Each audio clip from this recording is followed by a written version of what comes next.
mas eu gostaria de dar as boas-vindas aqui para o nosso evento, que tem como objetivo, que surgiu de conversas entre os colegas. Eu acho que a gente pensou esse projeto para a ADEFAS lá atrás, muito nesse formato que está sendo realizado aqui agora. Quer dizer, a ADEFAS é uma associação grande, com gente em todo o Brasil, mas que a gente tinha pouca oportunidade de se conhecer, de conversar, de debater e trocar ideias propriamente dentro daquilo que é o dia a dia profissional, né? A gente começou os eventos dos webinários com esse propósito, mas logo com a pandemia, ele migrou para um formato muito mais de evento, onde a gente recebe grandes professores e tem grandes debates. E aí, obviamente, isso às vezes tem uma conexão prática, às vezes não.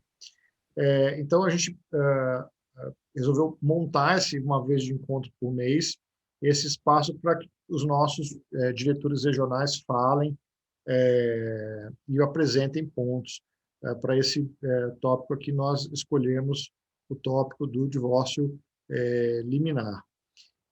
Nós temos hoje como os nossos convidados 3 grandes professores e advogados, a professora Ana Carolina Trabuco, a professora Mabel de Carvalho Silva Portela e o doutor Tiago Vargas Simões. Então, vou fazer uma breve leitura do currículo dos 3, e aí eu passo a palavra, imagino que a professora Carol fale primeiro, não sei se vocês combinaram uma ordem. Eu já vi ali um não. Elas armaram a Atalar. Enquanto eu Esse... trabalhava hoje à tarde, tive 3 processos em sessão de julgamento no TJ aqui. As 2 ficaram em conluio, tramaram, estabeleceram a sequência, sim, prazo, e eu vou tomar o tiro primeiro pelo time. Eu imagino. Essas 2 aí tramaram tudo, rapaz. Ontem nós tivemos o lançamento do webinar sobre violência doméstica, eu fiquei quietinho aqui, mal sabendo que é quem apanha aqui em casa, né? Mas tudo bem, essa é uma dura realidade que nós vivemos calados, né? Mas eu sei muito bem como que é, doutor Tiago. Então, eu vou fazer a apresentação, então, na ordem, aqui, damas primeiro, mas o professor Tiago fala primeiro. Então, a professora Ana Carolina Trabuco é mestre em família na Universidade Contemporânea Católica de Salvador, é especialista em Direito, processo de trabalho pela Faculdade Baiana de Direito, é graduada também por aquela faculdade, e é nossa vice-presidente da seção estadual da ADEFAS, na Bahia, uma terra que eu gosto muito, não sei se eu já falei isso para vocês, eu adoro Salvador, sempre que eu posso eu vou. Meus primos têm casa no Rio Vermelho, tem uma série de coisas que eu tenho, porque eu posso eu vou. E também é membro da Comissão de Direito de Família da OAB do Pará, é advogada e tem uma larga atuação nesse campo de direito. Nossa segunda convidada de hoje é a professora e doutora Mabel Carvalho Silva Portela, que é presidente da seção estadual do Ceará da ADEFAS. Assim, falar que eu gosto da Bahia me leva necessariamente a falar que eu também adoro o Ceará, né?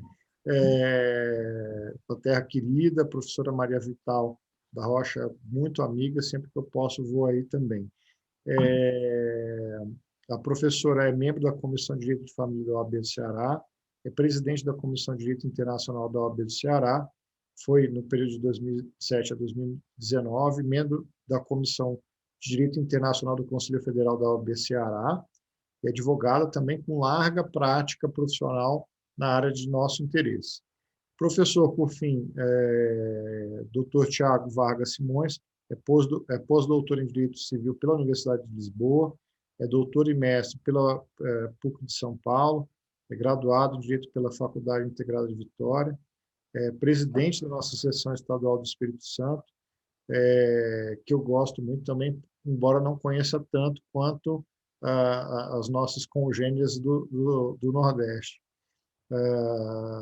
É professor de Direito de Família e Sucessões daquela faculdade, que é muito renomada, né? Também é professor na Escola Esmagens, da Escola da Magistratura daquele estado, além de uma prática imensa aqui advogado, autor, palestrante, também na nossa área.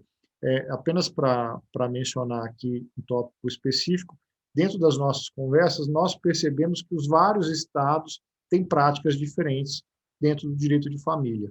E a ideia, portanto, é justamente confrontar essas práticas, trazer essas práticas, sobretudo mencionando que a jurisprudência do direito de família e sucessões é uma jurisprudência nem sempre tão aberta pelos motivos evidentes, e às vezes os profissionais têm muito conhecimento de casos, mas isso não vira um precedente que a gente possa mencionar e citar.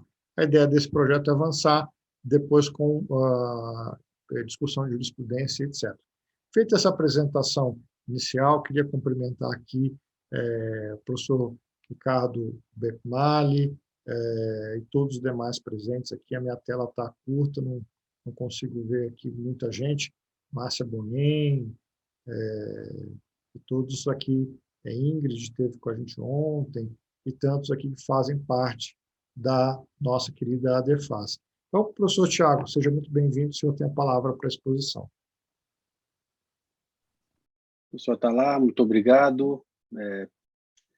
Antes de mais nada, eu quero agradecer mais uma vez a organização do evento, dizer que é sempre uma alegria poder rever os amigos e as amigas, oxigenar um pouco a cabeça, né, nesse período que a gente fica a maior parte do tempo nesse distanciamento social, além de familiares próximos, é sempre bacana a gente rever os amigos e trocar experiências, bater um papo e dar uma desanuviada um pouco na cabeça.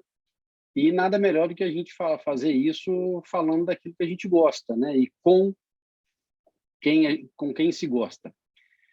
Bom, o tema que foi combinado e que eu sinto que nessa organização de hoje, pela cara da Mabel, isso partiu dela, essa organização, tá todo indicativo, está me direcionando a isso. O tema que nós propusemos foi até mesmo a conversa rápida que nós tivemos quando a professora Regina reuniu todas as diretorias estaduais e começamos a tratar de alguns temas e surgiu essa questão do divórcio no início da LIDE. E eu me coloquei à disposição para participar dessa mesa, justamente porque aqui no Espírito Santo a gente tem tido posições bastante conflitantes, em especial pelos juízes aqui no primeiro grau, aonde cada um deles tem adotado uma postura um tanto quanto independente de qualquer orientação do nosso tribunal. Apenas para contextualizar, o Tribunal de Justiça do Espírito Santo é um tribunal pequeno, é um tribunal com apenas 30 desembargadores e salvo engano, estamos aí com 2 ou 3 vagas em aberto, né? Então, é um tribunal que, de certa forma, ele tem uma pendência a ser um tanto quanto mais tradicional. Ele não, em alguns casos, ele não é muito adepto a algumas modernidades legislativas ou até mesmo doutrinárias a despeito de outros tribunais da nossa federação. Eu só quis fazer esse breve introito justamente para tentar contextualizar qual é a situação que a gente enfrenta e até mesmo dentro dessa temática. O divórcio, a gente sabe, é uma forma que a gente acaba com um vínculo matrimonial, justamente paralelo também com a viuvez, além das possibilidades de anulação ou decretação de nulidade do casamento, e que desde do Código de Processo Civil de 73, com a terceira etapa da reforma, passou-se a criar um entendimento de que seria possível a decretação do divórcio mediante tutelas de urgência ou até mesmo decisões interlocutórias, quando o ponto viesse a ser assim requerido por se tratar de parcela em controvérsia do mérito, o que antes nós tínhamos no artigo 273, parágrafo 6º do CPC de 73, hoje nós encontramos no artigo 356, inciso 1 do Código de Processo Civil. E é a partir desse dispositivo em que a gente começa a identificar, pelo menos aqui dentro do Estado do Espírito Santo, algumas situações que são bastante conflitantes entre os magistrados. O que a gente vem identificando aqui, a Talar e a todos os outros colegas? Ninguém nega que o divórcio é um direito a toda e qualquer pessoa que passou pelo processo de celebração do casamento civil e que agora não planeja mais, não é de seus planos continuar com essa relação produzindo seus efeitos. Então, tem sido muito comum que nas petições iniciais que são dirigidas aos juízes, os advogados estejam requerendo a decretação antecipada do divórcio justamente com base nesse dispositivo do Código de Processo Civil. O que tem causado uma certa estranheza é que muitos desses magistrados, antes mesmo de apreciar qualquer outra tutela de urgência, de cunho até mesmo mais urgente, né, a questão de fixação de uma eventual guarda, estabelecimento de uma base de residência, de fixação de alimentos provisórios, os juízes muitas vezes já vêm abrindo as decisões proferidas logo no início do processo, já decretando na parte final esse divórcio por entender que se trata de um direito potestativo e que, portanto, não caberia maiores indagações acerca do direito daquelas pessoas em buscar o fim do vínculo matrimonial. Isso, de certa forma, se tornou uma situação repetida por diversas vezes, em que os magistrados com mais tempo de carreira, que estão nas comarcas mais próximas à capital, né, em comarcas onde a gente tem um número de uma população um pouco maior aqui no Estado do Espírito Santo, esses magistrados, os mais antigos na carreira, eles têm se mostrado, de certa forma, muito mais propensos a decretar esses divórcios de uma forma imediata. Eles tão somente se limitam a tratar de tutelas de urgência de pontos que são comuns aos processos de família e se limitam uma coisa de 2, 3 linhas a decretar o divórcio. Muitos deles têm sustentado a impossibilidade de manutenção da vida 2, que se materializa justamente pelo ajuizamento da ação de divórcio, né, e que, portanto, aquilo ali seria suficiente para que o divórcio fosse decretado e que aquela decisão também fosse suficiente para ser levada à futura averbação. O que tem acontecido, em um sentido até, isso é até um tanto quanto curioso, que os magistrados mais recentes aqui no Estado do Espírito Santo, eles têm tido uma cautela cada vez maior relacionada a esse ponto. Primeiro, porque a jurisprudência do nosso tribunal ela não é uma jurisprudência, de certa forma, sedimentada nesse ponto. São pronunciamentos que, muito embora a maior parte deles, eles foram proferidos após o advento do atual Código de Processo Civil, mas são decisões que, muito embora, foram por maioria de votos ou tiveram que ser utilizadas técnicas de julgamento para fazer o julgamento estendido. Então, a gente não tem aquele entendimento unânime de uma determinada Câmara Civil. E aqui, só para contextualizá-los, o nosso tribunal só possui 4 câmaras cíveis. Tá? São 4 câmaras cíveis e apenas 2 câmaras criminais. Que não é criminal, vai tudo isso para a Câmara Civil. Não há uma divisão por matéria aqui no nosso tribunal. Então, até para me preparar aqui para esse nosso bate-papo, eu comecei a fazer um levantamento pegando o entendimento a partir do primeiro grau.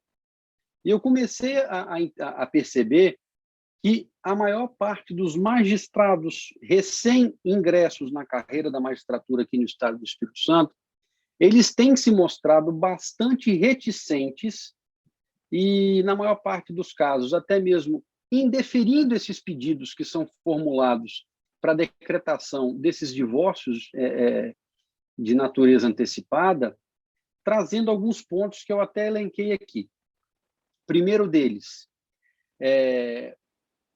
tem sido utilizado aqui dentro do Estado a impossibilidade de decretação do divórcio antecipado por conta do que dispõe o artigo 29, parágrafo 1º, a linha A da Lei de Divórcio, que vai falar que, da Lei de Divórcio não, da Lei de Registros Públicos, que vai falar que para que o divórcio seja obtido, é necessário que seja feita a respectiva averbação.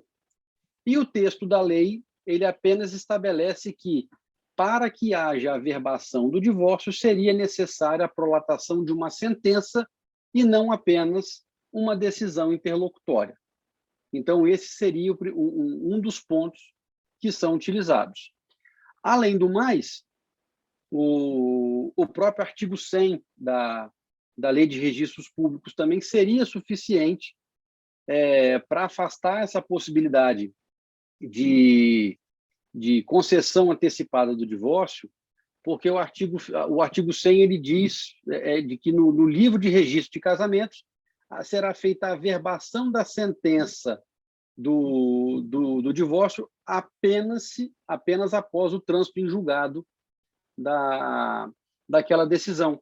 E que, enquanto não fosse feita a averbação, não seria possível a oposição de efeitos daquela sentença ou daquele comando jurisdicional contra terceiros, né? Então, a partir daí, o nosso tribunal aqui ele vem desde o ano de 2013, né, ainda na vigência do Código de Processo Civil de 73, entendendo que um entrave, além dessa situação registral, seria também o risco da irreversibilidade da demanda, uma vez que essa demanda sendo deferida, esse pleito quanto ao divórcio sendo deferido de forma antecipada, não teria como fazer com que o estado anterior fosse restabelecido sem novo casamento, né? Então, esse também tem sido um ponto que a posição da jurisprudência aqui do Estado tem sido bastante frequente. É um precedente aqui no nosso tribunal que foi publicado no Diário em 2013, aí vem sendo repetido em alguns pontos. Numa outra situação, também nessa impossibilidade de decretação do divórcio mediante as decisões interlocutórias, quando não estão presentes também um acordo entre as partes, né? O divórcio se torna litigioso e, portanto, pode haver divergência entre o entendimento das partes, seja por alegação de que todos os bens do casal não foram arrolados, de que existe conflito quanto à guarda, quanto às questões atinentes aos menores. Então, isso também tem sido levantado pelo tribunal aqui como algo impossível de se decretar o divórcio. O que eu tenho percebido é que todas essas posições, todas essas situações que o Tribunal de Justiça do Estado do Espírito Santo tem se sustentado justamente para evitar que a simples decretação do divórcio já faria com que todas as questões acessórias e todas as questões secundárias ficassem relegadas em segundo plano e aquilo ali pudesse trazer alguma morosidade ao andamento do processo. Porque, para alguns, bastaria que fosse decretado o divórcio, vida que segue, e as demais questões poderiam ali servir de um verdadeiro entrave para o desdobramento do feito. Num caso mais recente, num caso de 2017, que foi levado a conhecimento do tribunal e houve uma decisão monocrática quanto a isso, a desembargadora relatora ela entendeu que a aplicação, as situações previstas no artigo 731 do Código de Processo Civil, aquela que vai estabelecer quais são as questões acessórias, questões relacionadas à partilha de bens, alimentos entre cônjuges, os alimentos para os filhos menores ou para os incapazes, e as questões relacionadas à guarda, convivência, à fixação de residência, elas deveriam, de certa forma, estar bem alinhadas para que esse divórcio pudesse ser antecipadamente decretado e fosse proferida apenas um único ato decisório por parte do juiz, já que tem sido manifestado nesses entendimentos jurisprudenciais de que o indeferimento desse pedido de antecipação de tutela para fins de decretação de divórcio violaria toda a estrutura processual, no sentido que esses divórcios, sendo decretados, eles precisariam futuramente vir a ser homologados para fins de registro futuro, né? Também em questão as questões de guarda, questões de visitação e as questões também relacionadas aos alimentos. Então, o que tem sido levantado aqui, professor Talar, são esses pontos em que a nossa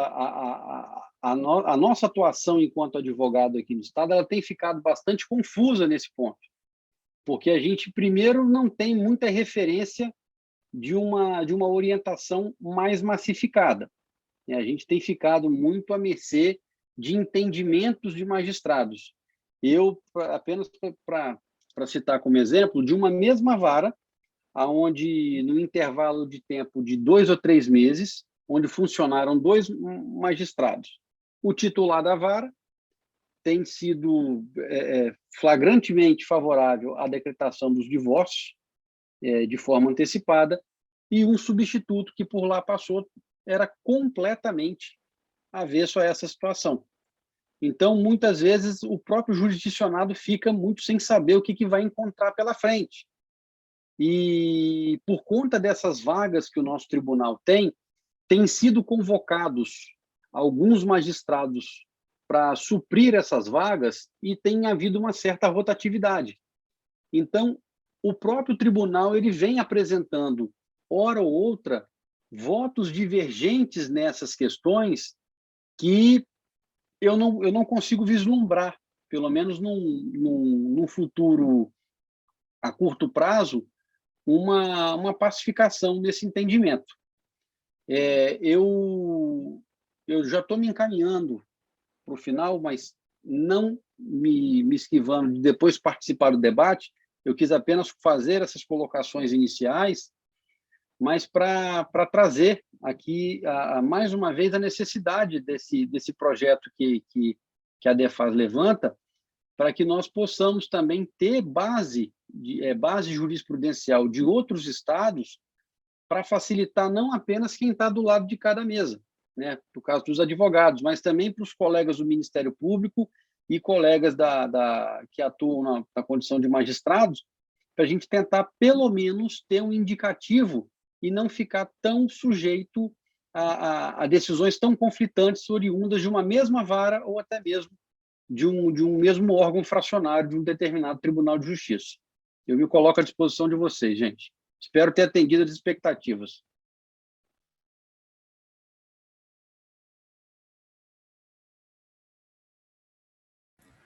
Muito bem, professor. Muito obrigado pelas observações. Isso é algo que eu sentia também. Eu nunca advoguei em direito de família, mas quando eu vim para a magistratura, você começa nessa função aqui em Brasília, que é de substituto. E o substituto geralmente você está substituindo as férias dos magistrados. Então, na época, eu substituí os meus colegas de férias nas varas de família. E aí você começa a perceber que como as práticas são diferentes em cada uma das varas, né? E isso, imagino a dificuldade dos advogados com razão dessas diferenças, às vezes procedimentais. Antes do Código de Processo Civil, já tinham colegas que mandavam só citar para audiência de conciliação a revelia do CPC, né, e dizendo que o prazo só correria depois. Então, se estabelecem 1000 procedimentos, essa é uma dificuldade grande. Eu acho que a importância do debate também é essa. Eu acho que as perguntas que o professor levanta são as perguntas de todos, né? Eu gostaria de passar para os nossos colegas, a professora, aí eu não sei se fala primeiro Bahia ou se fala primeiro Ceará. Então, a professora Carol fala primeiro, eu gostaria de convidar para falar, aí para comentar, não só para comentar as observações do professor Tiago, também como para apresentar a sua percepção aí da sua prática. Eu queria lembrar a todos os convidados que, se quiserem fazer perguntas, fiquem à vontade, e no final da exposição também, se quiserem abrir o vídeo e o áudio para formular perguntas aos nossos expositores, são todos bem-vindos. Professora Carol.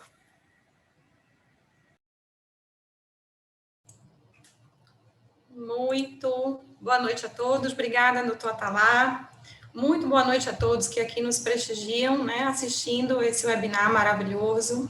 Para mim, eu queria dizer que é um prazer enorme, né, estar participando desse grandioso evento, mais um, promovido pela nossa família Adfaz. Me sinto muito honrada de dividir esse painel desse webinar com profissionais do mais alto gabarito, como o doutor Amabel, o doutor Tiago.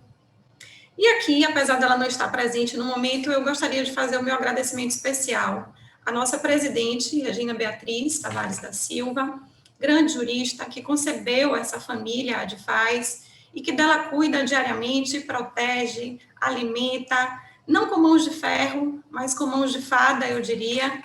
Família essa da qual eu tenho orgulho de integrar.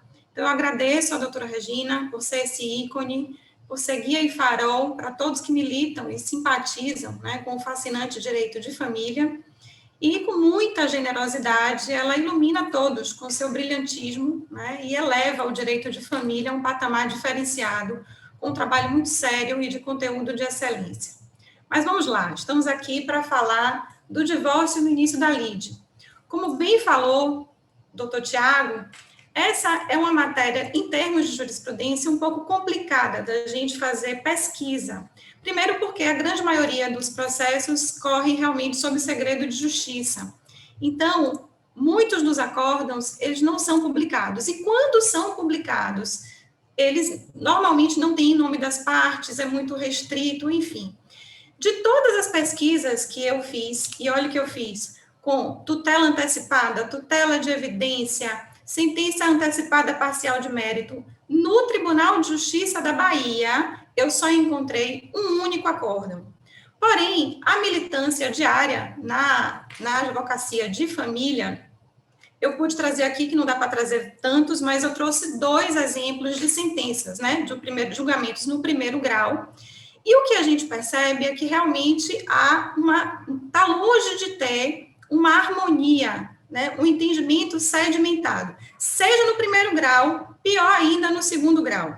Então, tem de tudo. Aqui você vê juízes que dão a tutela de evidência, outros que dão tutela antecipada, normal, mas a grande maioria, sim, tem preferido proferir a sentença antecipada de parcial de mérito. E essa é a grande questão. Qual seria o instrumento mais adequado? Porque o que acontece? Desde o CPC de 2015, essa tese, né, de que o divórcio pode ser decretado liminarmente, ou seja, inaudita altera a parte, sem ouvir a parte contrária, ganhou grande força na doutrina, sob o argumento de que o divórcio, desde a emenda 66 de 2010, passou a ser um direito potestativo. Então, ele se enquadraria para alguns nas hipóteses, por exemplo, de tutela de evidência, que estão no artigo 311 do CPC, já que o réu não poderia se opor ao pedido de decreto do divórcio propriamente dito, independente dos outros pedidos cumulados na ação. Mas o que a gente tem visto é que muitos juízes e também o entendimento dos tribunais tem sido mais cauteloso, né? Tem sido mais contido aí. E o que eu percebo é que, como o doutor Tiago, inclusive, falou, muitos resistem a decretar o divórcio liminarmente, sem ouvir a parte contrária, sem o contraditório. Então, eles ficam muito receosos e eu não posso tirar a razão, de uma certa forma, porque nós temos princípios caros, que desembocam na segurança jurídica. Então, o contraditório é um deles, que é realmente muito fundamental. Então, para muitos magistrados, não é prudente atropelar o devido processo legal, suprindo o contraditório para decretar, em sede de tutela antecipada ou de evidência, o divórcio. Então, eles preferem, pelo menos, um mínimo de contraditório, ouvir, pelo menos, a parte contrária. Por quê? Porque o próprio parágrafo 3º do artigo 300 do CPC prevê que não pode ser concedida a tutela antecipada nos casos em que há o perigo de irreversibilidade da medida. E na hora em que o magistrado decreta o divórcio, é irreversível, ele já extinguiu aí o vínculo matrimonial. Então, o risco é muito grande. Fora isso, sem o contraditório, existe, por exemplo, o risco de alegação de coisa julgada, de litispendência, de incompetência relativa à incompetência de foro, que tudo isso só vai ser controvertido ou trazido ao debate a partir do contraditório. Então, por isso a resistência, é por isso que, inclusive, não dá também para dizer que os magistrados estão totalmente errados. Porque, de fato, eu, particularmente, prezo muito pela segurança jurídica. Não dá também para passar pelo oba-oba porque eu quero, porque é um direito potestativo, passar por cima. Por quê? Nós somos operadores do direito, existe técnica, o processo tem uma linguagem própria, é verdade que aparecem muitos entraves, o sistema de justiça também muitas vezes não ajuda, então muitas vezes a gente se depara com o cliente no consultório, né, que é o nosso escritório de advocacia. Nesse consultório da advocacia, muitos clientes falam, mas doutora, é tão simples, eu só quero me divorciar, só quero virar a página, por que demora tanto? É por isso, porque o processo, para dar uma segurança, ele é uma marcha, ele tem todo um procedimento, e o sistema de justiça realmente, aqui na Bahia, especialmente, eu só estou falando daqui da Bahia, é muito complicado. E aqui na pandemia piorou ainda mais. Então, a relevância do tema, ela é pulsante, né? Porque o divórcio está no dia a dia, não só dos operadores do direito, mas a gente sabe que está no dia a dia de todos os brasileiros, de toda a sociedade, seja por experiência própria, seja por experiência de amigos ou de familiares.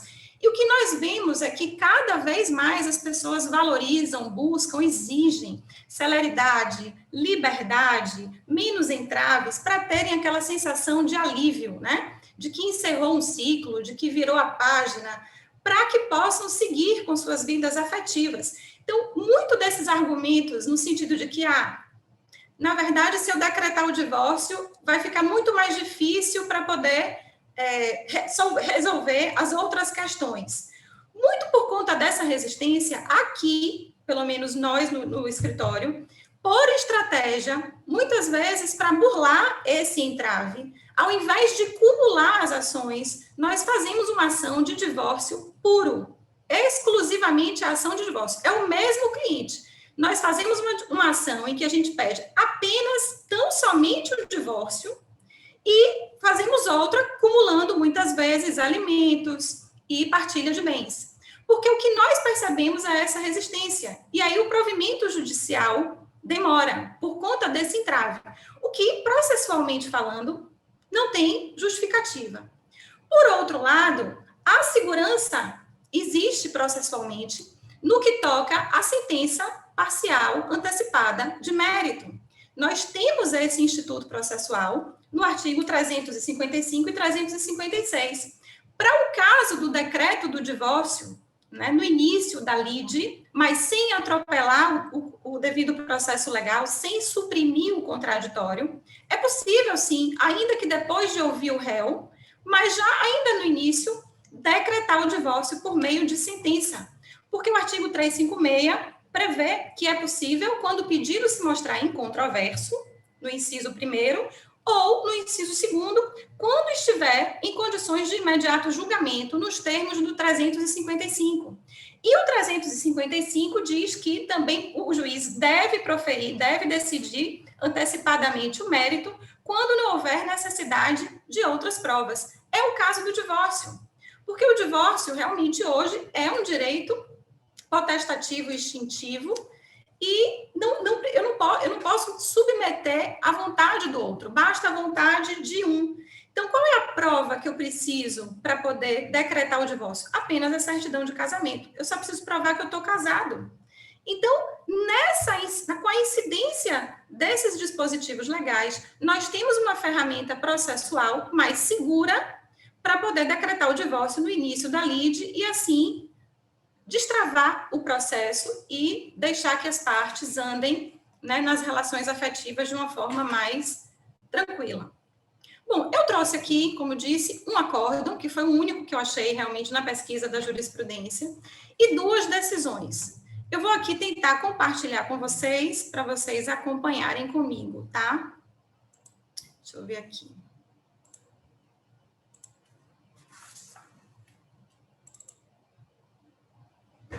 Ju, me atualize aí, tá conseguindo ver? Sim, doutora, perfeito. Pronto.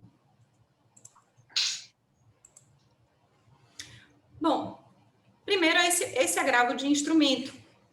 É da 2ª Câmara aqui do TJBA e ela foi publicada em agosto de 2018. Nesse caso, o que aconteceu? O autor da ação foi o homem, ele já tinha... Você vê que a publicação é de 18. A relação deles já tinha acabado, eles já tinham se separado em 2009. Ele alegava, inclusive, a urgência por conta de uma doença, ele estava em estágio avançado de câncer. E já tinha tentado inúmeras vezes uma conciliação quanto ao divórcio, e a ex-mulher não aceitava. Enfim, e aí a sentença, em primeiro grau, foi concedida tutela de evidência, tá certo? Então, não foi uma sentença, foi uma decisão interlocutória concedendo a tutela de evidência e sempre com base realmente no direito ao divórcio como um direito potestativo. Então, aqui, agravo de instrumento, direito processual civil de família, ação de divórcio, tutela de evidência, possibilidade. E aí a emenda faz referência expressa ao 311 quarto, que também é controvertido, porque a verdade é que não se encaixa perfeitamente esse inciso 4º na hipótese para divórcio, mas fala como direito potestativo, incondicionado e extintivo. Aqui, no caso, teve uma arguição de nulidade da intimação, porque na audiência de conciliação do 334, ela arguiu que ela não foi intimada com o prazo legal. E aí, quando ela soube da decisão que decretou o divórcio, ela não tinha advogado ainda. Mas todo o interesse dela e a alegação de prejuízo da ré era porque ela tinha interesse em se habilitar perante a Previdência Social para receber o benefício de auxílio por morte, de pensão por morte. Então, não dá para você receber a pensão por morte se você já é divorciada. Então, por isso, ela mantinha ainda esse vínculo conjugal. Mas o acórdão desse agravo do instrumento manteve a sentença, a decisão de primeiro grau, que assim estabelece. Posto isso, com esteio no 311, quarto do novo CPC, defiro a tutela provisória para decretar o divórcio, e aqui eles dizem os nomes de Nilson e Maria, extinguindo o vínculo matrimonial, devendo a divorcianda manter o nome de casada até que se manifeste expressamente nos autos. Observem aí uma outra hipótese em que a ausência do contraditório, a supressão do contraditório também pode implicar em algum prejuízo, porque, de fato, a gente está muito acostumado a achar que é a mulher que é a autora da ação. Quantas vezes os autores são os homens? E é um direito da mulher optar por manter ou não o nome de casada. E ela só vai poder expressar esse direito, o exercício desse direito, na contestação. Então, a decisão, ela decreta o divórcio, mas mantém o nome de casada da ré até que se manifeste nos autos, por se tratar de direito personalíssimo. E o processo seguiu com relação à partilha de bens. Bom, aqui é um pouco da fundamentação.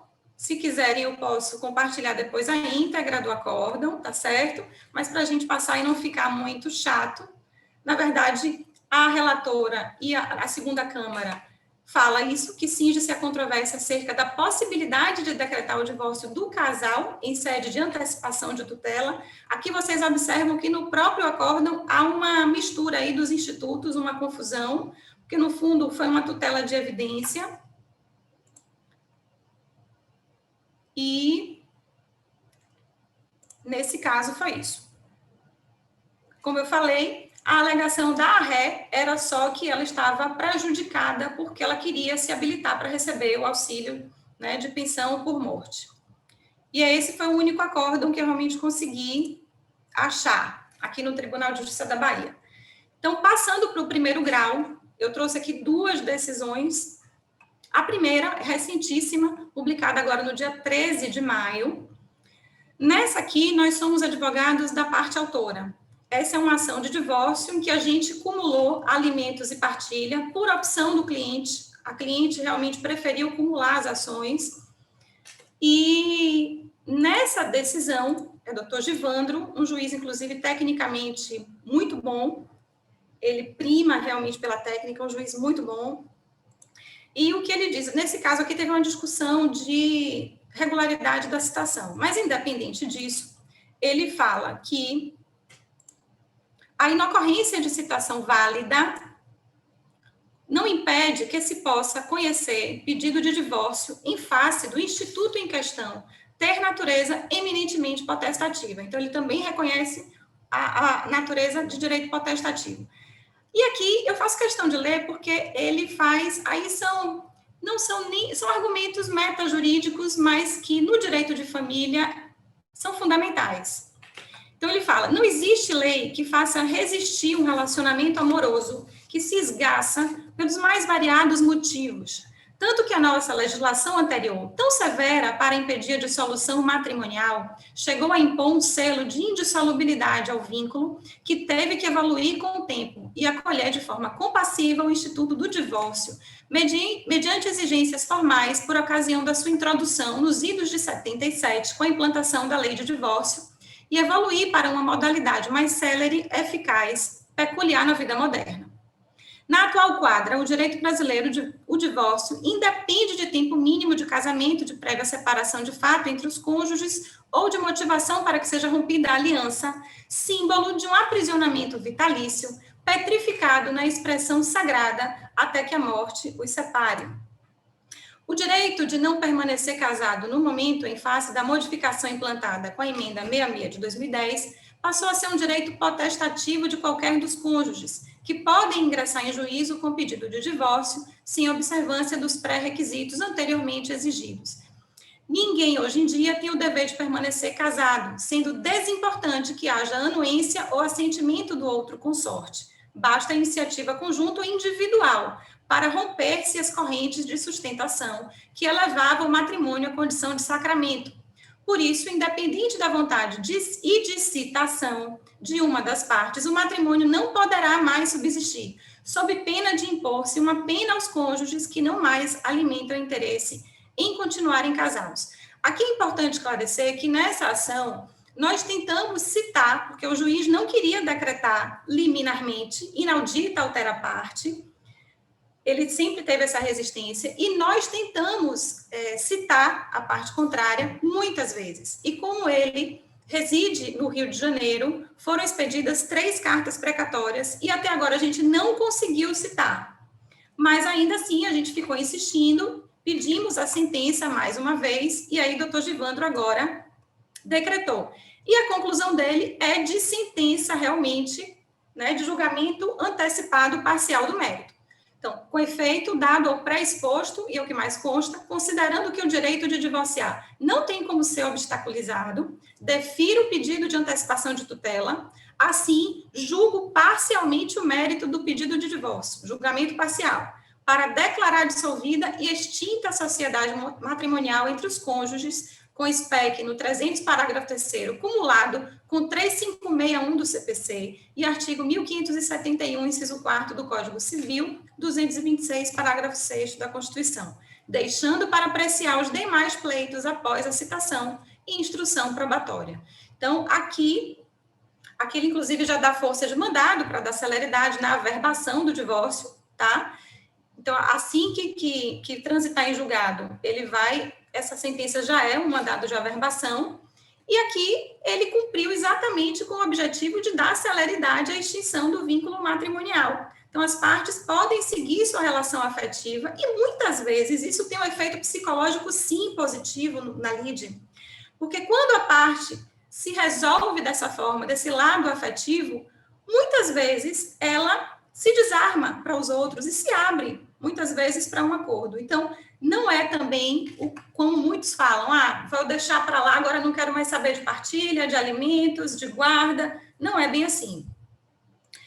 Rapidinho, para encerrar, a outra sentença, nesse caso aqui, a gente também patrocina, mas nesse caso aqui, nós estamos pelos réus. Esse caso é interessantíssimo, porque é um casal que já estava casado há 30 anos, já tinham criado 3 filhos adultos, todos muito bem encaminhados para a vida, e resolveram se divorciar. O casamento não deu certo e resolveram colocar um fim. Eu acho que isso é muito simbólico, né, da libertação que o divórcio traz, né, dessa mudança paradigmática social, que foi uma demanda social, para que não se fique aprisionado a um casamento que não está mais desenvolvendo a personalidade e a felicidade, né, daquelas pessoas. Mais uma vez, por pura coincidência, também foi o Dr. Givandro, nona vara de família aqui em Salvador, e aqui também ele preferiu ouvir a parte contrária, que no caso era o nosso cliente. Tanto que ele começa assim: superada a fase de conciliação, entende esse juízo seu divórcio passível de julgamento parcial do mérito. Observe que, mais uma vez, ele é avesso à tutela antecipada ou à tutela de evidência, embora lá na outra ele tenha mencionado o 311. Mas ele dá uma sentença de julgamento antecipado parcial do mérito. Por ser a questão incontroversa entre as partes, é verdade, na defesa, nós não nos opusemos ao divórcio, pelo contrário, nós concordamos com o pleito, conforme preceitua o artigo 356, inciso 1º do CPC, que é justamente a hipótese em que o pedido se mostra incontroverso. Muito embora essa decisão tenha a mesma natureza jurídica de sentença, sendo o julgamento de mérito apto a produzir coisa julgada material, a mesma não finda o processo como um todo, porque o divórcio foi cumulado com a ação de partilha de bens. E sim apenas uma questão incontroversa, que é o pedido de divórcio, ou que não prescinda da produção de outras provas, razão pela qual o legislador a tratou como decisão interlocutória passível de impugnação por agravo de instrumento. Os litigantes, apesar de permanecerem casados por quase 20 anos, na verdade foram quase 30, e terem a aparência de uma família modelo, não significa que o amor seja eterno. Eu acho interessante essa disposição de Dr. Givandro falar realmente desse lado mais psicológico, afetivo, emocional das relações familiares. Não significa que o amor seja eterno, ao contrário, ele pode esborar a qualquer tempo, sem necessidade de aviso prévio, como exigido no direito laboral. Por isso, é preciso ficar atento que as pessoas entram em nossas vidas por acaso, mas não é por acaso que elas permanecem juntas. A affectio maritatis é uma típica manifestação de afeto. A aproximação física e espiritual das pessoas constitui o primeiro passo na escalada do relacionamento familiar humano. Da mútua apresentação ao conhecimento desejado, dá-se o approach natural, às vezes manso, suave, outras tantas no arroubo sem medida, misto de incontrolável paixão ou de desenfreada mostra de luxúria. Variam os nomes no eterno jogo da conquista amorosa: rondar, flertar, paquerar, hoje em dia ficar, e nessa sequência pode acontecer a evolução do afeto para namoro, noivado, viver juntos e até mesmo casamento, pelos cânones legais, num supremo ato de entrega e aceitação. Relevante, por certo, a química das peles, mas é igualmente necessária a correspondência dos espíritos para que a aproximação primeira se desenvolva num compasso crescente, entre beijos e abraços, rumo à constância da harmonia dos dois. Enfim, ele decretou o divórcio por uma sentença de julgamento antecipado parcial do mérito. Essa sentença, ela foi publicada, deixa eu voltar aqui para frente, em dezembro de 17, e observe, olha como é curioso, em dezembro de 17, o vínculo matrimonial dessas partes foi extinto. Essa sentença de julgamento antecipado parcial do mérito transitou em julgado, nenhuma das partes recorreu, E agora, em maio, veio a sentença com relação à partilha dos bens, porque o processo, obviamente, seguiu com relação ao outro pedido, que era de divisão patrimonial. E agora, em 2021, foi proferida e publicada a sentença com relação ao outro pedido, que era de partilha de bens. Mas olhe como o Instituto Processual foi eficaz. As partes efetivamente se divorciaram, extinguiram o vínculo matrimonial, seguiram suas vidas afetivas e nem por isso o processo com relação ao outro pedido deixou de existir. Existiu nesse meio termo tentativas de acordo, sim. Um processo normal. O decreto do divórcio não foi, em momento algum, nenhum óbice, nenhuma dificuldade para a continuidade do processo com relação ao outro pedido. E é isso, gente. Eu sou muito apaixonada pelo direito de família, adoro falar de qualquer tema que diz respeito ao direito de família e das sucessões. Volto a agradecer por essa oportunidade. Para mim é um prazer enorme estar aqui. Estarei à disposição para debater, para tirar qualquer dúvida. E é isso. Muito obrigada.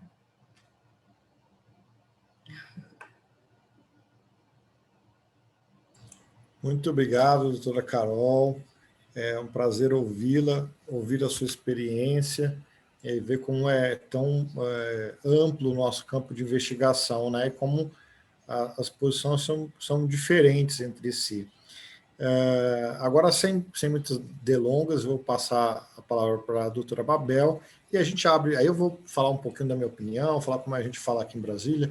Já mandei um precedente aí para vocês, mas aí a gente pode abrir o papo assim para as perguntas. Imagino que o pessoal tenha algumas curiosidades aí para a gente conversar.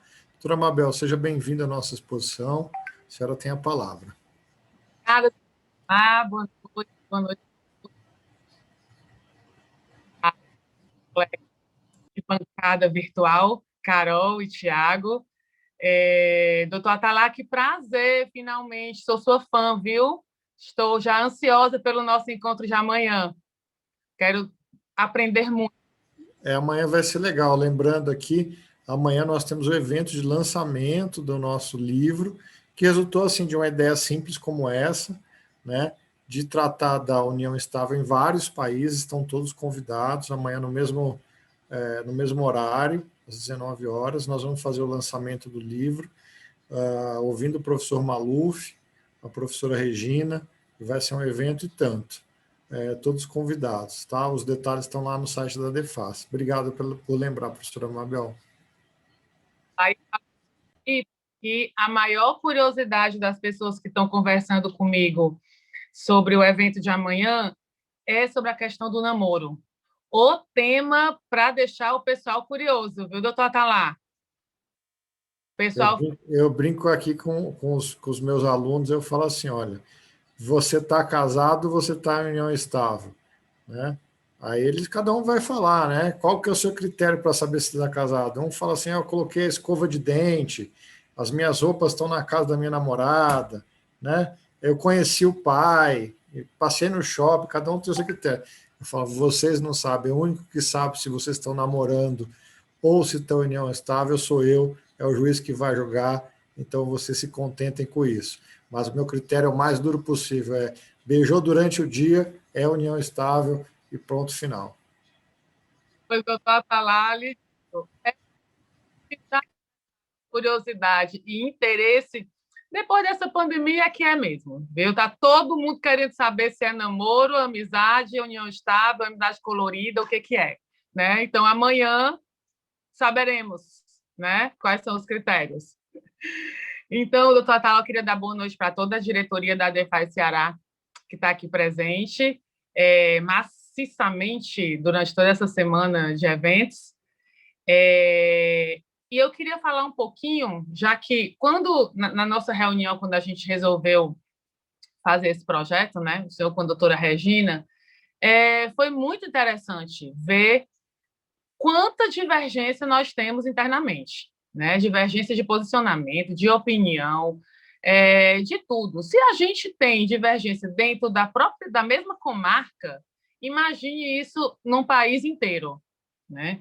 Então, foi muito interessante a gente ter essa comparação entre entre os nossos estados. E eu confesso que eu fiquei muito surpresa quando o doutor Tiago já tinha antecipado um pouco o posicionamento do Espírito Santo, e hoje ele ratificou aqui e explicitou ainda mais, porque aqui no Ceará, primeiro falando um pouquinho, o Tribunal de Justiça do Estado do Ceará, nós temos 182 comarcas, viu, doutor Atalá?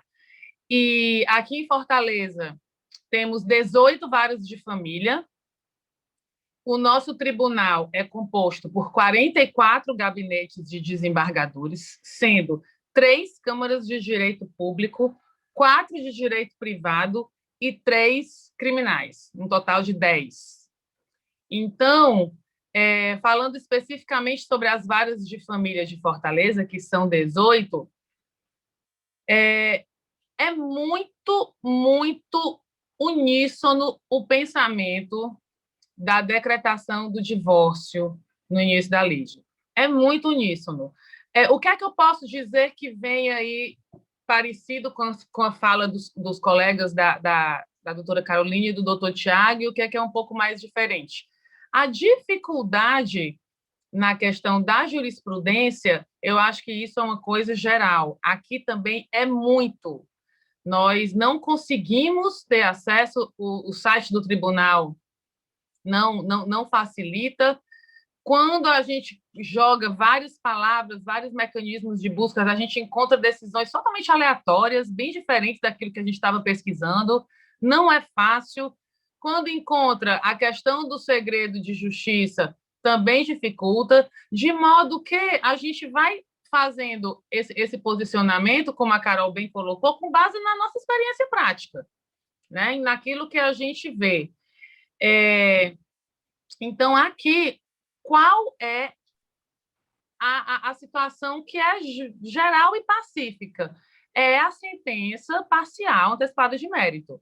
É o que a gente vê de modo geral. Não temos grandes questionamentos ou problemas com relação a esse tema.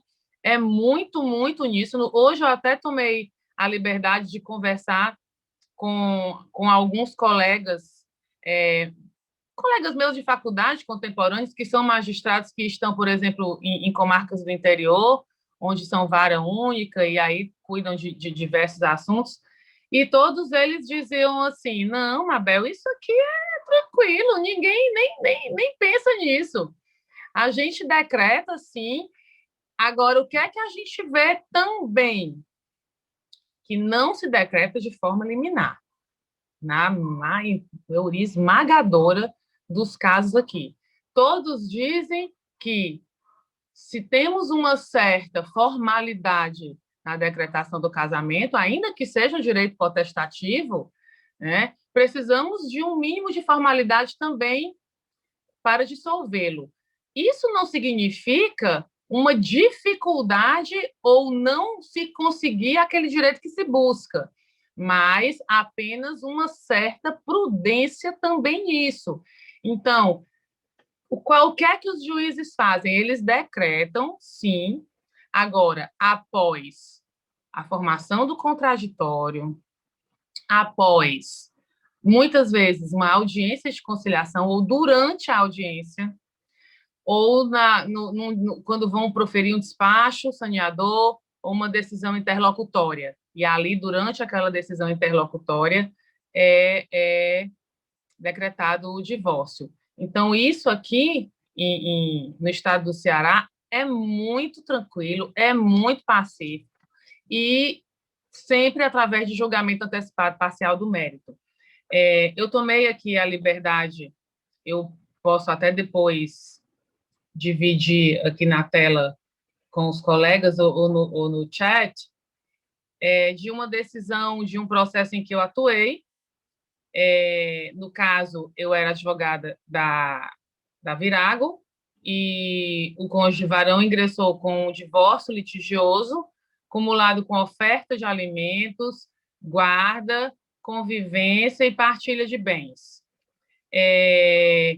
No primeiro, na decisão interlocutória, após o relatório, com relação a magistrado vem falando ponto a ponto, né? Então, primeiro ela fala sobre a questão dos alimentos provisórios, e aí depois ela fala da questão da visitação / convivência, né? E aí, ato seguido, ela fala da questão do divórcio.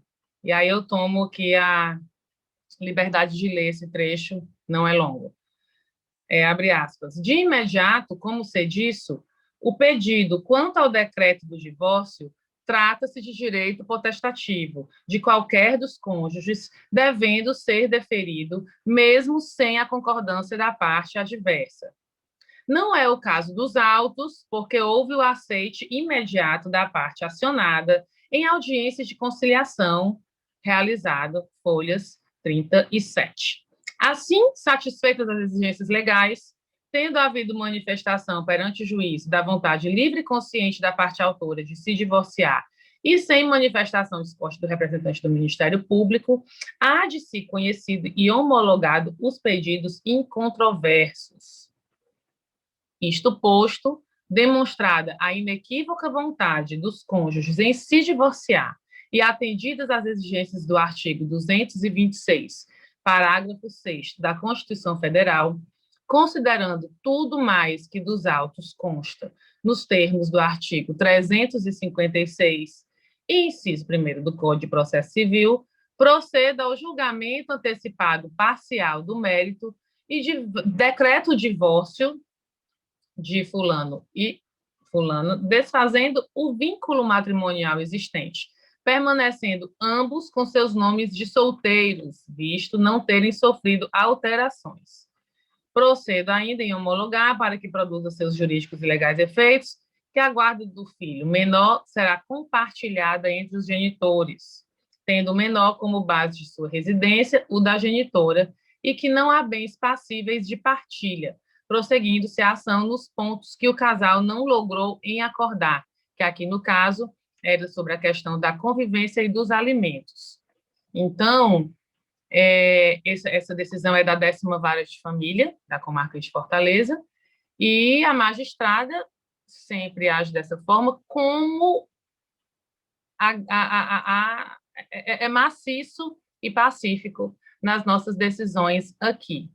Né, todos, e aí eu queria chamar a atenção para um artigo da doutora Regina, que consta no nosso site, na Defas, de 26 de outubro de 2020, onde ela trata disso, né? A sentença parcial de mérito de divórcio não é divórcio impositivo ou liminar.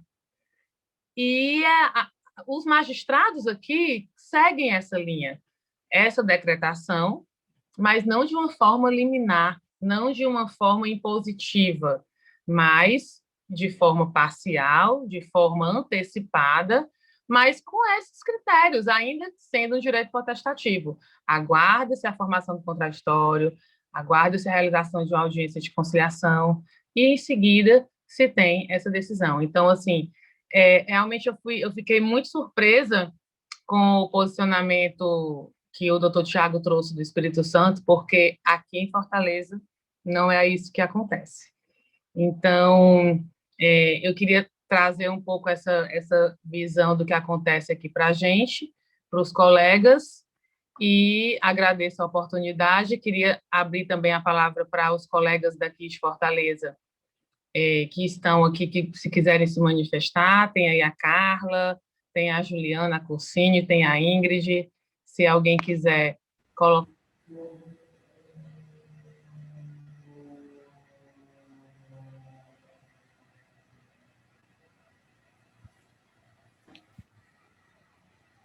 Doutora Atala. Tudo bem, professora Regina? Tudo bem? Como vai? Eu quero pedir licença para cumprimentar este belíssimo debate, nestes diálogos da jurisprudência, esse debate com posições de jurisprudência estadual tão diferentes, né? E com tanta informação relevante de 3 grandes juristas, doutor Tiago, nosso presidente da Defas Espírito Santo, Tiago Vargas, doutora, como chamamos, Carol Trabuco, né? Que é vice-presidente da ADEFAS Bahia, e doutora Mabel Portela, presidente da ADEFAS Ceará. Esses diálogos, efetivamente, trazem um brilho muito especial aos nossos webinários. Sempre lembrando do início desses webinários pelo doutor Atalá Correia, nosso presidente da seção ADEFAS do Distrito Federal. Realmente é muito bom para todos nós sabermos da jurisprudência de todos os estados, inclusive nós advogados, em razão dos nossos recursos especiais, né? Dos nossos fundamentos para os recursos especiais. E eu iria lembrar, professora Atalá Correia, professora Mabel, Carol e professor Tiago, eu iria lembrar exatamente, professora Carol também, né? Nossa mestra, eu iria lembrar também esse artigo que está publicado no site da ADEFAS, que foi recordado por Mabel, que efetivamente esclarece a confusão que tentam fazer entre divórcio impositivo, esse divórcio impositivo que foi vedado pelo Conselho Nacional de Justiça, vedado, inclusive, em razão dos fundamentos que a ADEFAS apresentou, em petição brilhantemente escrita pelo doutor Carlos Alberto Garbi, pelo doutor Venceslau Tavares, pelo doutor Flávio dos Santos, estes dois, respectivamente, vice-presidente e presidente da ADEFAS Pernambuco, doutor Garbi, nosso vice-presidente nacional da ADEFAS, e também assinada petição por mim. O CNJ proibiu, vedou os provimentos que foram ali colocados nas corregedorias de Pernambuco e do Maranhão. Sentença parcial de mérito é muito diferente. E em São Paulo, nesse artigo mencionado pela doutora Mabel, hoje eu estou no celular, por isso eu não consigo compartilhar aqui o link, se puderem compartilhar, doutora Mabel, aí no chat, o link deste artigo, que faz referência ao acórdão do Tribunal de Justiça de São Paulo, que julgou o feito por meio de sentença parcial de mérito, e não, em hipótese alguma, aceitou o divórcio impositivo. É lastimável o que tentam fazer em termos de engodo, são realmente tentativas que o direito só pode lastimar, os juristas só podem lastimar, confundindo o leitor, especialmente aquele que não tem acesso ao acórdão. O acórdão está nesse artigo que eu escrevi para o site da ADEFAS, divórcio impositivo não é sentença parcial de mérito, devidamente ali citado, transcrito o acórdão do Tribunal de Justiça de São Paulo, de relatoria do excelentíssimo desembargador José Joaquim dos Santos. Então, não confundam divórcio impositivo, por favor, que é aquele divórcio feito, inclusive, por meio administrativo, conforme esses dois provimentos anulados, ou de um modo que, efetivamente, mesmo em juízo, não é o caso, com sentença parcial de mérito regularmente normatizada pelo novo Código de Processo Civil, nos dispositivos legais, salvo erro 355 e 356, mas foram citados aqui pela Carol e por todos os nossos palestrantes, por nossos ilustres palestrantes. Então, é muito importante que tenhamos isso em mente, e quero dizer que sobre São Paulo, não é só esse acordo citado ali naquele artigo, nós temos muitas decisões, a maior parte, inclusive, não recorridas, em grande parte essas decisões de primeira instância, além dos acórdãos do TJSP, sobre a sentença parcial de mérito. O que costumam fazer aqui os juízes? Determinam a citação da outra parte, a outra parte vindo, mesmo que ela não conteste o pedido de divórcio, além dos pedidos cumulados, o divórcio é decretado com base nas disposições legais do Código de Processo Civil. Afinal de contas, o que dizem essas disposições para terminar? Dizem que Se o feito pode ser julgado em sentença parcial de mérito mediante a existência de um documento, e qual é o documento no caso? Certidão de casamento. Pode ser proferida esta sentença, porque não há nada o que discutir em termos de decretação de divórcio. E os pedidos, então, cumulados, né, quando são cumulados, como até mesmo o pedido de reparação de danos, de exoneração alimentar por culpa de uma das partes, podem continuar, podem prosseguir, e as pessoas já estão desvinculadas, divorciadas. É isto que os juízes constantemente, no Tribunal de Justiça de São Paulo, em primeiro grau, fazem, com as decisões confirmadas em segunda instância.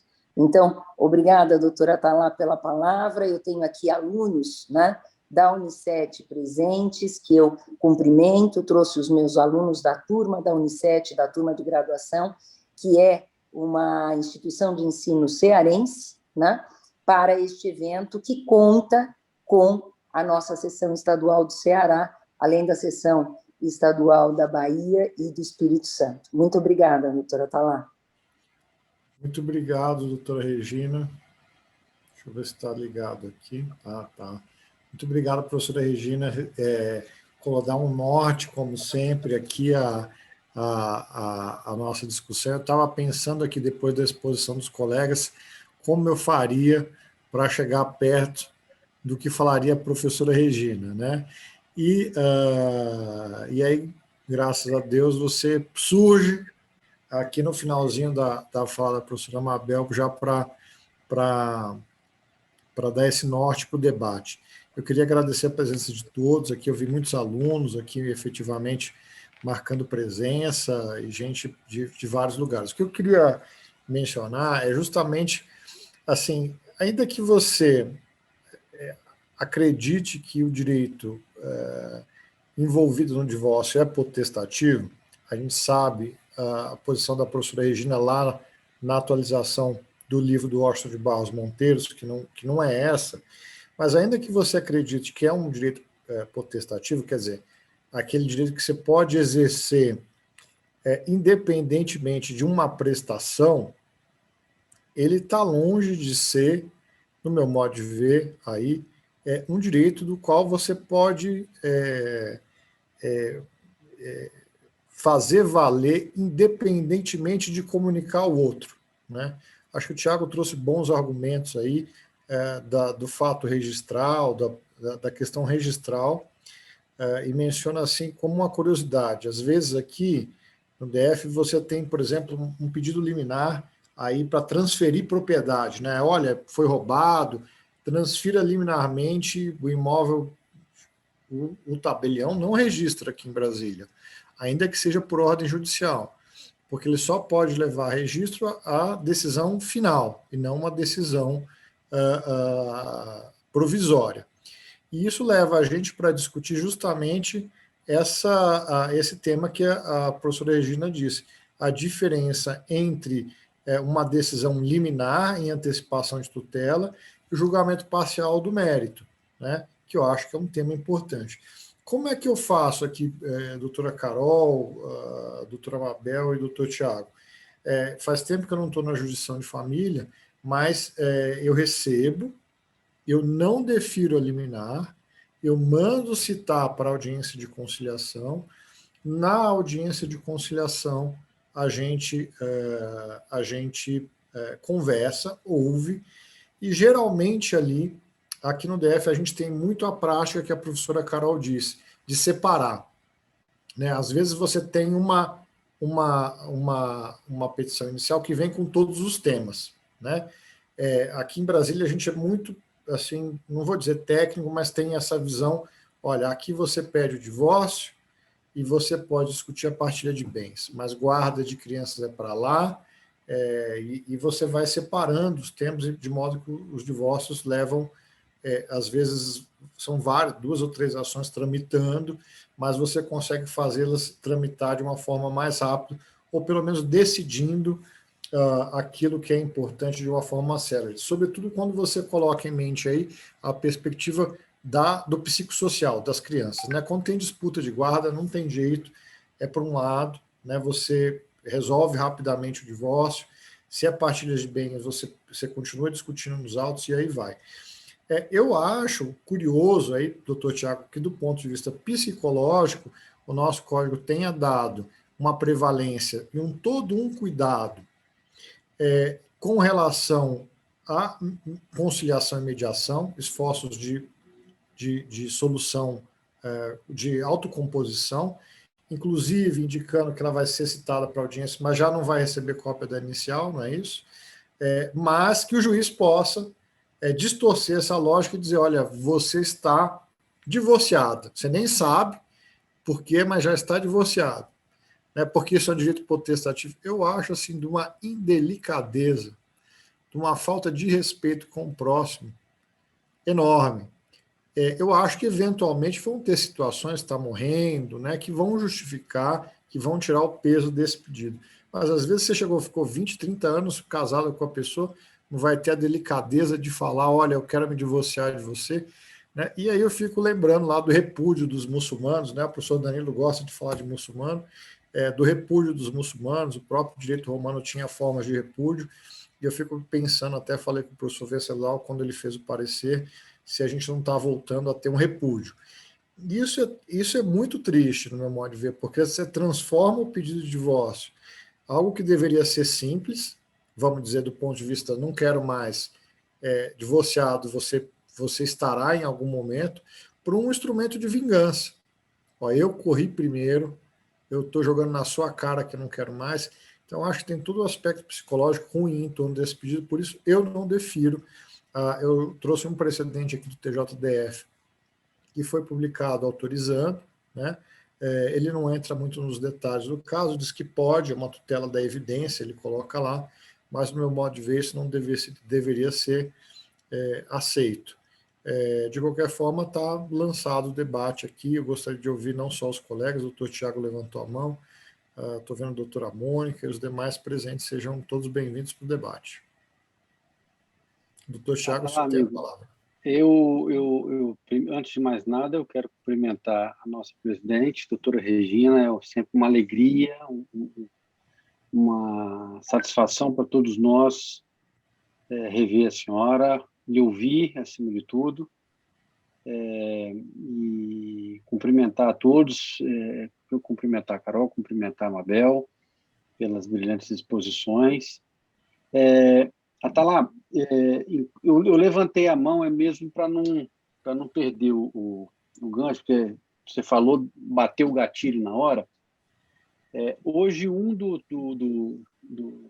processos aos quais eu tive que acompanhar a sessão de julgamento virtual aqui no nosso tribunal é de uma situação que se encaixa perfeitamente no nosso bate-papo de hoje, e, em especial, ele vai muito ao encontro dessa sua fala. Um casamento que foi precedido de uma união estável de 8 anos, um casamento de 6 com uma união estável que antecede 8 anos, eram 14 anos de relacionamento, isso.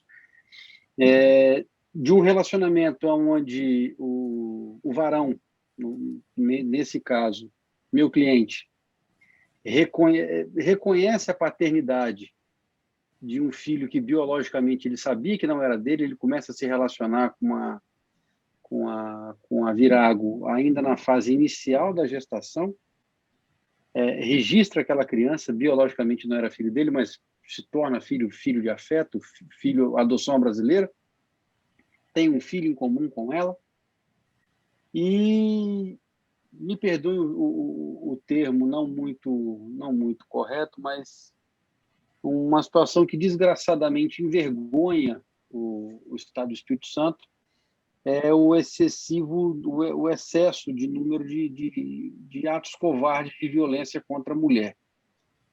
E o que acontece? O Estado do Espírito Santo, já vou voltar para o caso do processo, tem sido utilizado de uma forma muito sorrateira,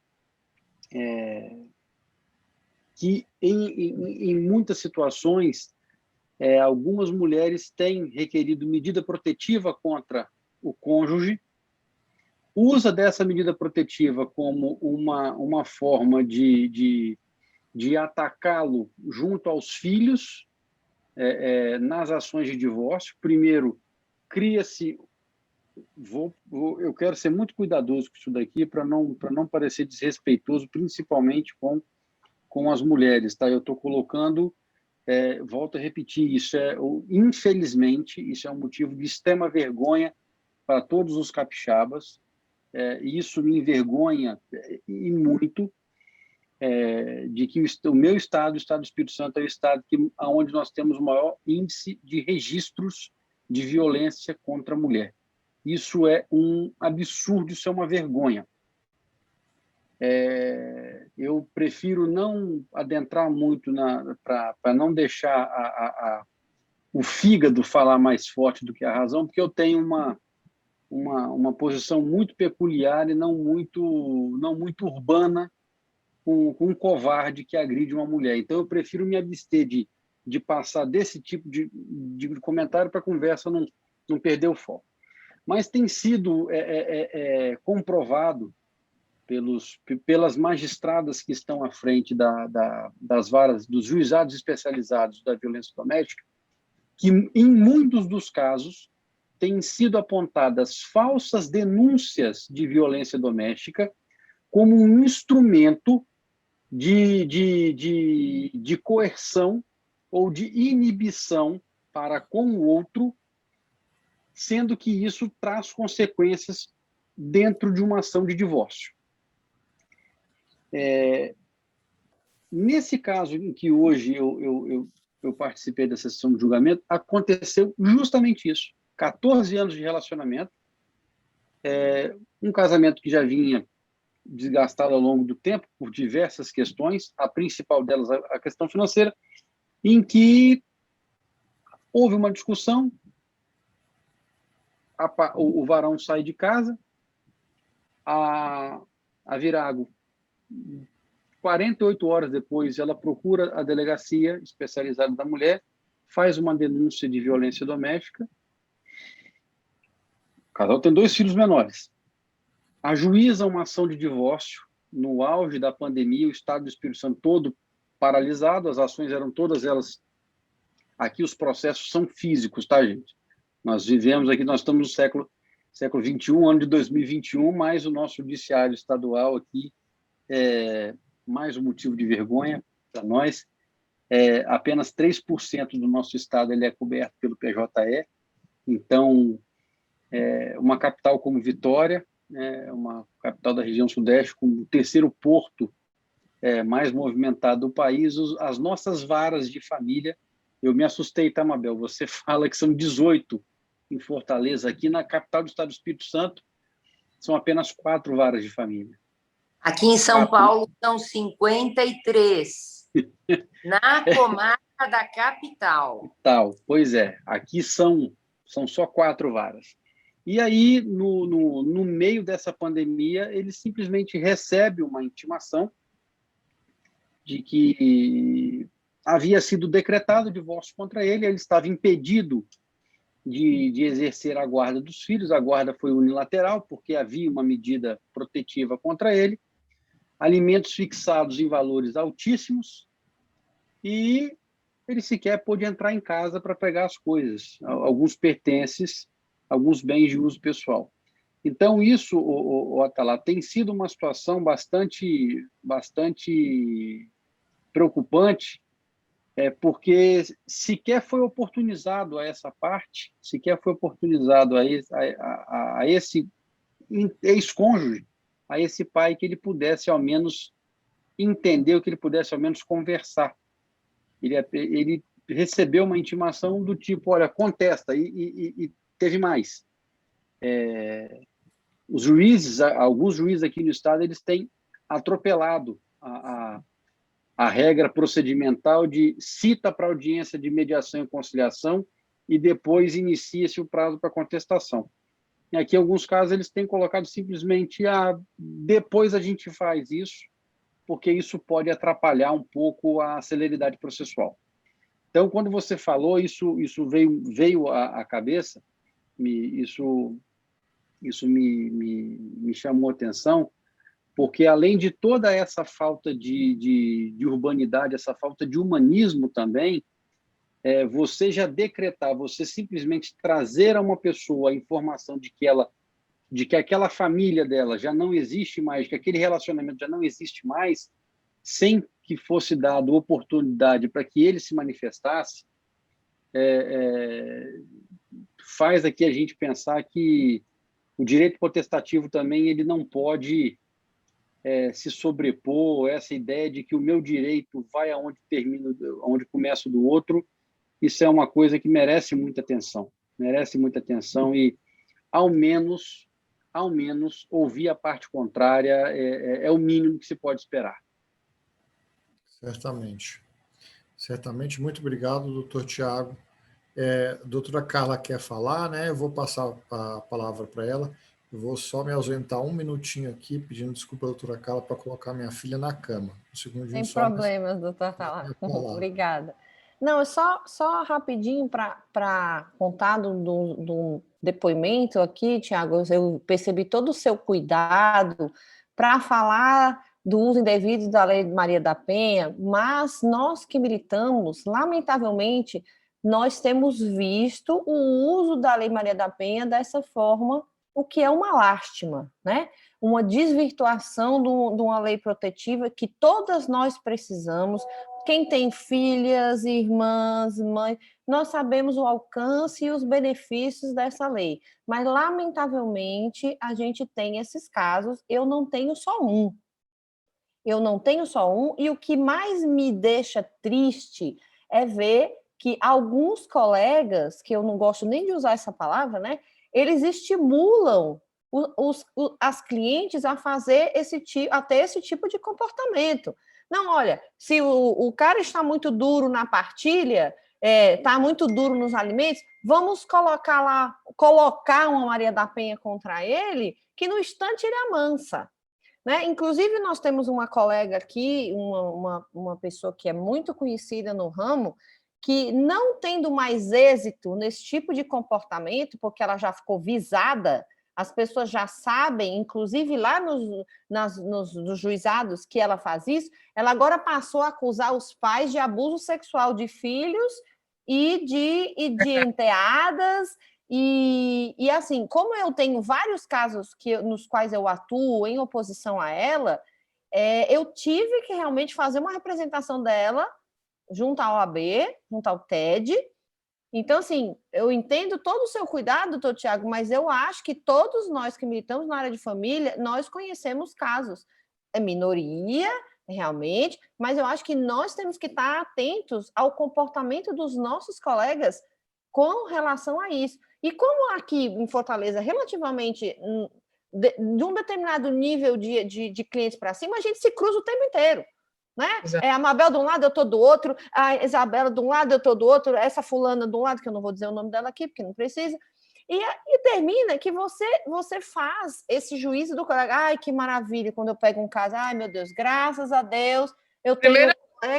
Mas aí vê quem é o colega, né? Graças a Deus eu tenho esse colega. E essa daí, quando eu pego, eu já ligo, se eu estiver do lado do varão, eu já ligo assim, olha, a partir desse momento que a sua esposa sua ex-mulher constituiu essa cidadã, você não vai mais lá, você não pisa mais lá, você não vai buscar mais menino. Eu faço logo um terror, já conto logo dos casos que eu tive com relação a ela, porque quando eu pego, a desgraça já está feita, né? Quando dá tempo de eu avisar, eu aviso, lamentavelmente. Mas a minha interrupção, basicamente, Tiago, foi para primeiro agradecer o seu cuidado com relação a abordar esse assunto, e segundo, lhe trazer uma realidade. Nós sabemos disso, e nós temos colegas que trabalham nesse tipo de expediente, o que tem que ser amplamente repudiado sob pena de um instituto tão importante, de uma lei tão importante, terminar sendo desacreditada.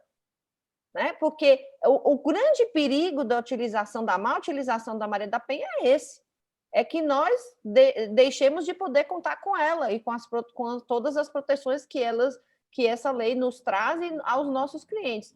Então, a minha interrupção foi só agradecer o seu cuidado e dizer, nós sabemos do que você está falando, é legítimo o seu comentário, graças a Deus é minoria, mas o nosso repúdio tem que ficar claro, a gente tem que, quando o caso é esse, de vingança, né, da vendetta mesmo, a gente precisa se posicionar. Era essa a minha fala, era só isso mesmo. Eu agradeço, Carla, a sua intervenção. É muito lúcido e é muito bom ouvir isso, porque eu fico sempre tentando agir da forma mais ponderada para tratar de certos assuntos, ainda mais aqui com esse peso que o meu estado tem. Mas eu posso dizer que o meu melhor amigão meu de infância, ele esteve na magistratura do Ceará até bem pouco tempo atrás. Ele era do último concurso e foi para uma comarca no interior, Mauriti. Tem uma comarca chamada Mauriti. Ele ficou um tempo lá e ele falou que o número de casos onde havia Maria da Penha, a medida protetiva, era um número altíssimo. Ele deixou a judicatura a magistratura do estado do Ceará, porque ele também foi aprovado no estado de São Paulo, até pela proximidade geográfica, né? Ele mantém a família dele toda aqui do estado, mas ele falou que esses casos também no Ceará, no período em que ele ficou na fase da escola, naquela fase inicial, né, me falhou o nome agora, a escola de formação, que ele estava ali auxiliando alguns magistrados, em que ele rodava por algumas comarcas ali da região da Grande Fortaleza, região metropolitana, e depois, quando ele foi lotado nessa comarca no interior, ele identificava muito isso. Ainda mais lá no interior, que era vara única, parece que já há uma cartilha. Teve algum colega que colocou aqui no bate-papo, agora não vou colocar, que parece que há uma cartilha para você orientando. Aqui no estado, graças a Deus, eu ainda não me deparei com essa situação de apelar para essa questão do abuso. Mas a utilização da medida protetiva aqui, pelo menos na Grande Vitória, tem sido altíssima, altíssima, altíssima, altíssima. Pois é, Tiago. Atalar, posso fazer um pequeno comentário? Por favor, professora. Primeiramente, enaltecer o nosso trabalho, o trabalho da DEFAS em combate à violência doméstica. Ontem tivemos um evento em parceria com o FONAVID, que é a União dos Juízes e Juízas dos Juizados da Violência Doméstica, ou também chamadas varas da violência doméstica. Então, a DEFAS combate a violência doméstica, defende, sim, a pessoa mais vulnerável na relação, que, via de regra, é a mulher. Isso é um fato também, pelo menos fisicamente, sabemos que é mais vulnerável, sabemos dos índices de violência doméstica praticados contra a mulher no nosso país, que são efetivamente assustadores, inclusive de feminicídio. Enfim, temos todas essas informações, mas sabemos que também nem tudo é violência doméstica, e que existem, doutor Tiago, eu concordo com o senhor, falsas denúncias. Já vimos várias vezes isso, inclusive neste escritório de advocacia, falsas denúncias, e isto é uma desmoralização pela própria mulher da Lei Maria da Penha. Eu faço sempre um paralelo com o Código de Defesa do Consumidor. Que espetáculo este código também! E de tanto pedirem dano moral a troco de nada, as indenizações por dano moral passaram a ser simbólicas, porque o Código de Defesa do Consumidor foi banalizado pelos próprios pedidos indevidos de indenização por dano moral nas relações de consumo. A Lei Maria da Penha, se as mulheres, ou algumas mulheres, continuarem, especialmente por meio dos seus advogados, a fazer falsas denúncias, e infelizmente nós sabemos que isto acontece, doutor Tiago, né? Nós vamos ter um desprestígio da própria lei. Essa lei que eu considero sagrada, a Lei Maria da Penha, né? E um trabalho tão bem feito pelos juízes e juízas dos juizados e varas da violência doméstica nas tutelas de urgência ou nas medidas protetivas assim chamadas nessa lei. Então, é separar, como eu digo sempre, o joio do trigo, né? E o advogado tem essa responsabilidade, nós, advogados, temos essa responsabilidade quando recebemos uma cliente que acusa de violência doméstica um namorado, um companheiro ou ex-companheiro, um marido, às vezes até ex-marido, e tudo entra na Lei Maria da Penha, né, conforme o entendimento jurisprudencial pacificado, nós temos que checar, nós temos que buscar informações, nós temos que nos orientar de modo a não fazer uma denúncia falsa, não é? Ao mesmo tempo, a gente sabe, na maior parte dos casos, isso é uma realidade, a violência doméstica existe, né? Mas nestes outros casos em que não existe, cabe a nós, advogados, separar antes o joio do trigo, antes de tomarmos providências de ordem judicial. Obrigada, doutora Atala.